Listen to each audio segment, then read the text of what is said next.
Hey, good morning. Yes, it is. It's Wednesday, October 4th. Going to be another heat wave today. Geez, it was 84 degrees yesterday. Why during haying season was it sucky? So I had problems trying to get the hay in, and most of it went into wrapped.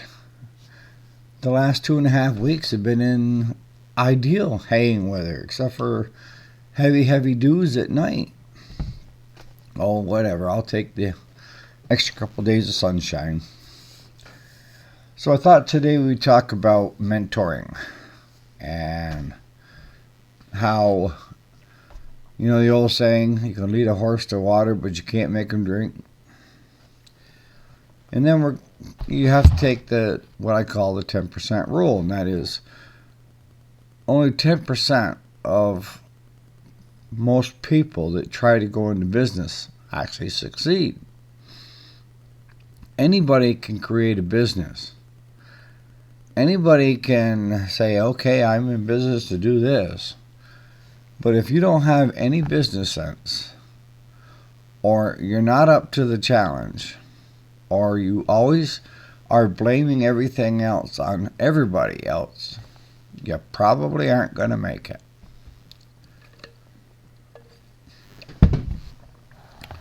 And then I wanted to tell you about my newfound wealth that have been litigation. And we can start from there, of how I'm going to become independently wealthy, So, I don't know if you guys remember this. Tractor Supply with their 303 hydraulic oil, they got told to stop selling it because it wasn't what it said it was supposed to be. And this isn't on Tractor Supply. This is on the one that was supplying them with the oil. All right. So they had this class action litigation. And I want to tell you who are the winners and who are the losers. The winners, if you look at this, see, get my goggles on. I don't know if you can see it.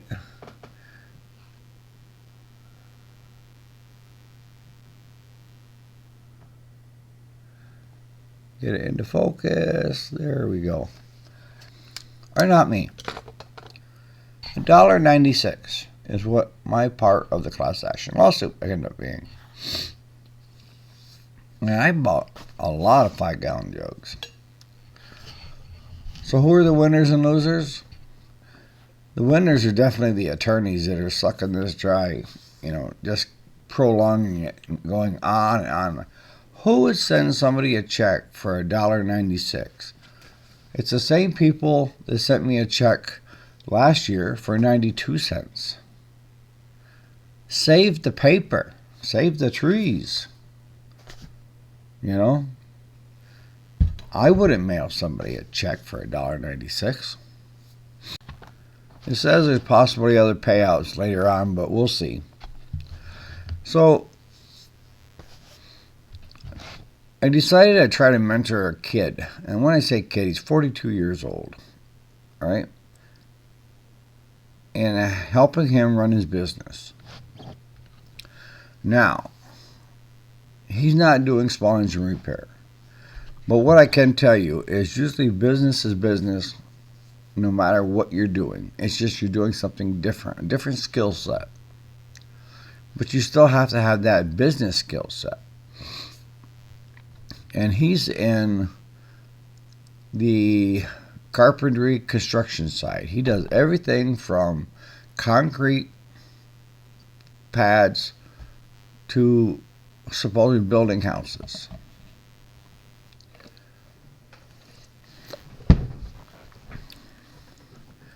Now, if I were going to approach that, I've got a skill set of what they would call when it comes to carpentry, and that is a half-asser. And that is, I half-ass most of my own stuff. And my grandfather told me when I was young, he said, a good carpenter is one that can cover up their mistakes. It's not the ones that never make a mistake. True. All right, so I ran into this kid a couple of years back. He needed a farm tractor, so I sold him a farm tractor, and then I had so much he put down, and then he was supposed to carry it every month. And after a couple of months, it was, oh, I ain't got the money, blah, blah, blah. The kids are young, bills. I understand all that. But you also have a responsibility. So I let this drag on, until like it was 5, 6 months. And I said, you know what? The only way I'm going to get my money out of you is I'm going to have you work it off. I got projects that have been on the back burner, and this could turn out to be a win-win for both of us. If you're that good of a carpenter, I need the porch finished on my house. I need the heifer barn shored up. And I need some work on camp. Are you up to the challenge? And he said, yeah, that would be great. So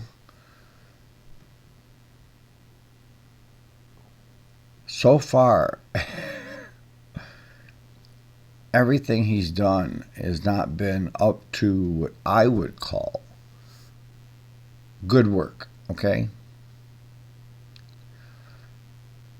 And if you want to know how to grow a construction company / carpentry and stuff the fastest, if I were going to do it, I would pick one thing that I'm good at. That could be roofing, siding, one good thing, instead of being scattered all over the place saying that you're great at all these when you're not even up to good, versus being great at a select few. So Claude helps me out a lot. He lives right next door to me, and he helps me with the cows. That's why he gets beef. And he just shakes his head. He's 71 years old. He's done half-ass carpentry for years. And he's saying, you and I could have done a hell of a lot better job in less time. So I'm trying to get my money back. So, all right. How's that working for you?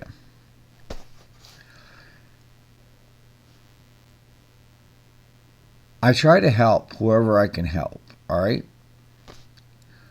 And you have to be at least close to the 10%ers that will succeed.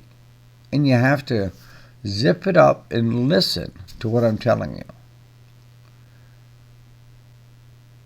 I had him and one of his guys help put the countertops in my kitchen.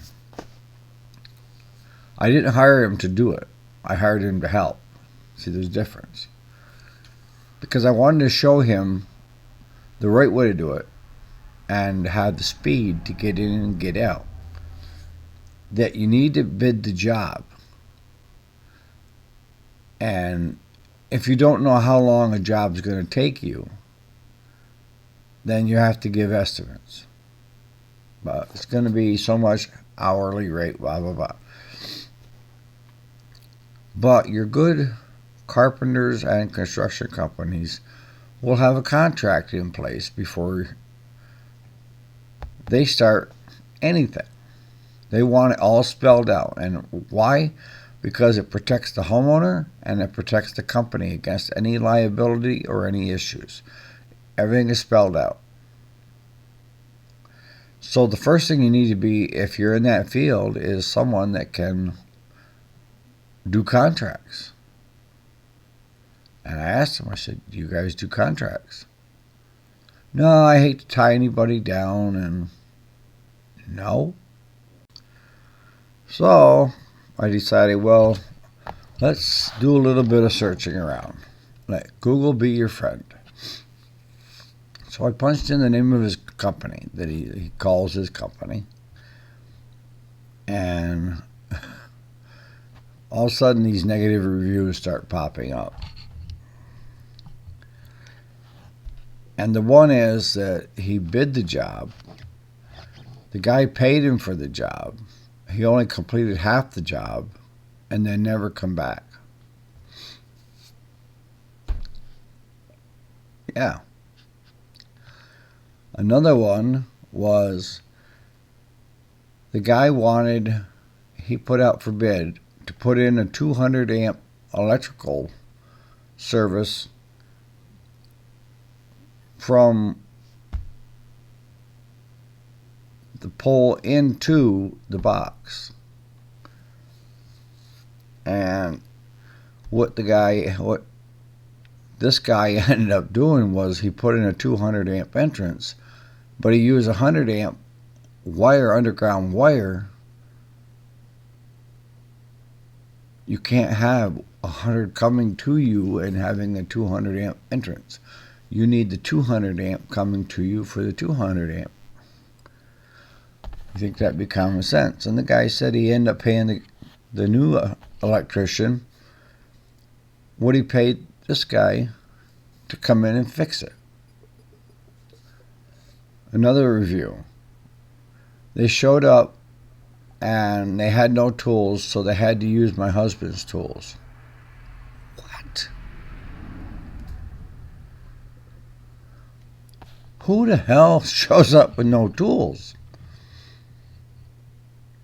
That is beyond me. But I know he had a 4 or 5 man crew, and now he's down to just him and this other guy that I know. But if I were going to start a construction company, carpentry company, what have you, the first thing I do is I'm a businessman. I know a little bit about each. I know enough to get myself into trouble, and I know that. Whether it's pouring a slab, I mean, I built 3 houses, but that doesn't make me a carpenter. I can do windows, I can do roofing, I can do all that. I know enough to get me by to hire people that are specialized in that. The first thing I would do is start looking for work. I would get contracts set up so that I knew and I understood how to use them. And then I would go in and I would bid jobs. All right? But here's where you can lose your ass in a hurry. If you don't understand the costs that are associated with that, you can screw yourself in a hurry. And I've seen a lot of the bigger companies just underbid you, just to, drive you out of business so that it gives them more business.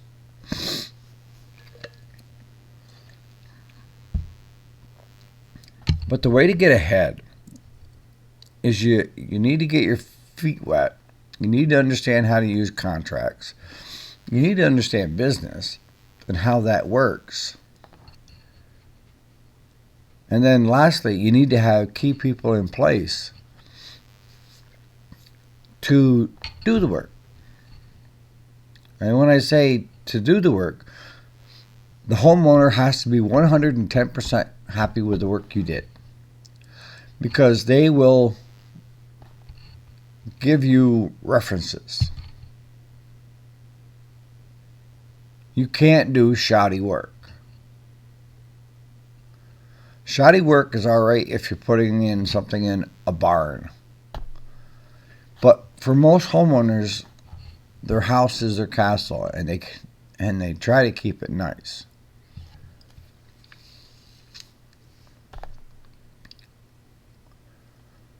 So this has been an ongoing drama with this fella. He was going to do some work for a neighbor, and all I told him was, make sure you have contracts spelling everything out. Well, why? Because that's the way you do business. For your homework is go home, figure out online what contract you like to use for your building and trade, and then sit down with a homeowner, customer, and spell out who's responsible for what. Because he said that the customer wanted to be responsible for having the countertop, the flooring, and the backsplash. So I got a message from him the day before yesterday, because he's supposed to come back and put my siding on. I give him money to pick up the siding and bring it to get it to my place and put it on. He said that he's getting effed. He texted me. I should have never taken this job. This one is effing me. I showed Claude my text. I texted back. Did you get a contract in place to cover you and the homeowner? No. Did you have something spelled out where this is what you were going to do, and anything above and beyond that would cost extra? Yes. But she says she has no more money.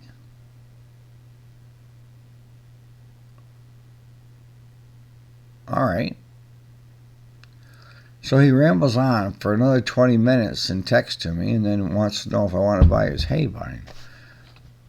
Moral of the story is, with this business that I'm in, you try to win more than you lose. But at some point, you need to either cut your losses, or in my case, I'll eat it. If we have to redo an engine because we rebuilt an 18-horse Vanguard and the guy had it a week and it blew up, that's on me. Because nothing he could have done to that engine should have made it blow up in a week if we did our job right. So sometimes you win and sometimes you lose. But I'm telling you right now, in business, if you want to be successful, you need to understand that there's certain work that you perform that you're not going to get paid for. And you're going to have to eat it as a business owner. It's not a one-way street where all the money just flows to you. No. There's times that you have to just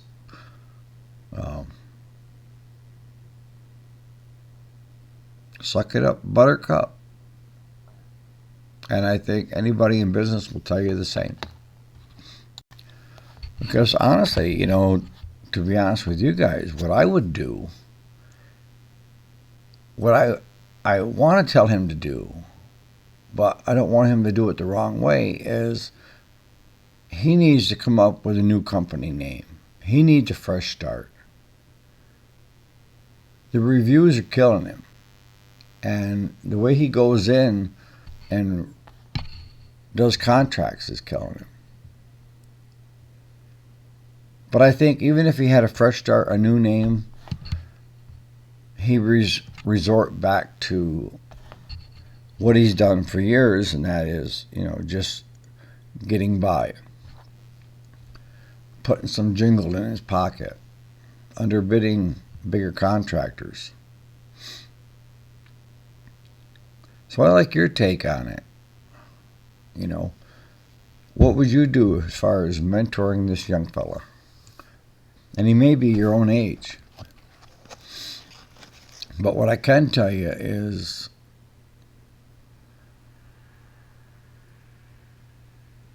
he's not great at anything that I've seen. And he's so scattered on trying to cover all the things that are covered in a construction trade that he's never become great at one thing.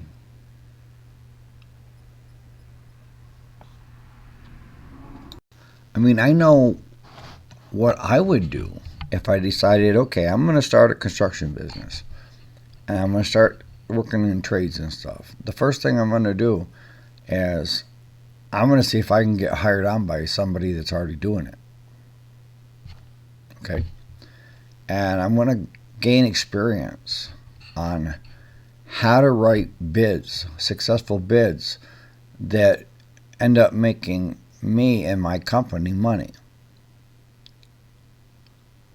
And I'm going to spend that first year just researching everything, coming up with a good name of my business, how I'm going to go about it. And the biggest thing you have to learn is controlling dollars and cents, the income to expenditures.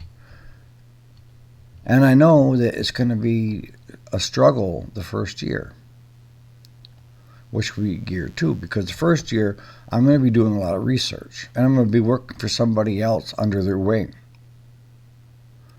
on how to write contracts, how to write binding contracts, and how to make sure that everybody comes out a winner.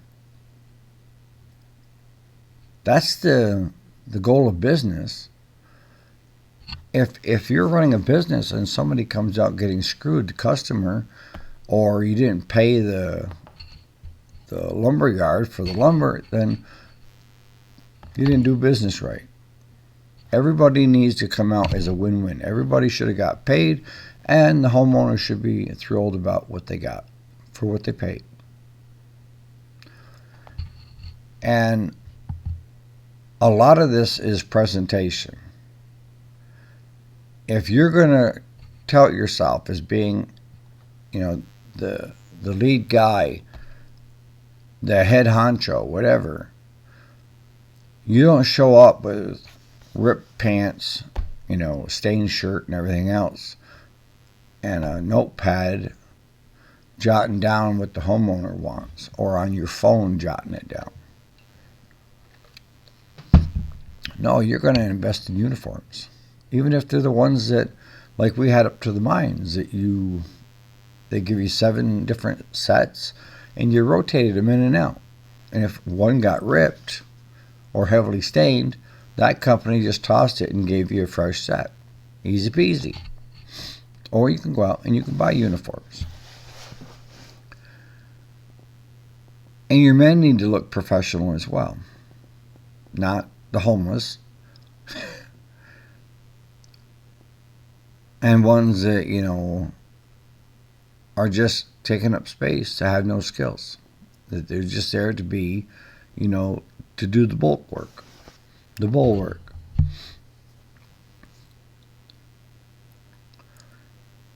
So I would do a lot of research my first year. And I would talk with other people that are already doing it. And I would become employed by someone that's already doing it to show me the ropes.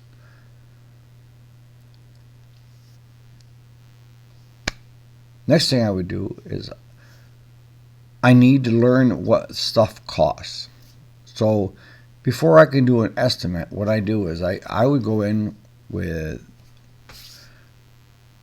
a sheet that covers all my stuff. Like if the people want new countertops, then I'm going to have a sheet just on countertops. What's the length? What's the width? What do they want? Backsplash, this and that. Add this, add that. What color? Bop, bop. And then I would be on the phone to whoever I'm dealing with when it comes to, a lumber yard or an Ace Hardware or something like that, where you're getting your stuff to do the repairs. And I would call and get prices, current prices. And I would go around to all these places, because by the end of year one, I'm learning how to write contracts. But you need a sales tax number, you need business cards, you need brochures, but you also need to physically go to these different locations that you want to deal with and ask about getting set up on their plan of being a contractor. And a lot of times, if you're a halfway decent contractor, they'll get you work too, because they'll have people come into, the Ace Hardware and say, we want to buy your countertop. How much is it to have it installed? And they've got people like me that's aspiring to want to do it, but they're only going to pick people that do quality work, because it's on them. It's their name too out there. Even though I'm billing the customer for the actual countertop work, And some of these places, like Ace, may decide this is what we're going to charge for installation and everything, and then work out a deal with me on how much I'm going to get paid to do the install. And they may make money off both, depends on who you deal with. But a lot of them are willing to give you like up to 25% off if you're a contractor and you're buying a lot of stuff from them. Now, I have a business account at Lowe's, and I save 10% right off the bat, just for having a business account there. But I'm not in that field. If I were in that field, I would negotiate better prices. And then the next thing I would do is I would hire people that were already doing quality work out there as independent contractors to get some, solid ground, foundation underneath me. Because I know those guys. They come in and they want excellent work. They're putting their stamp on it. All right?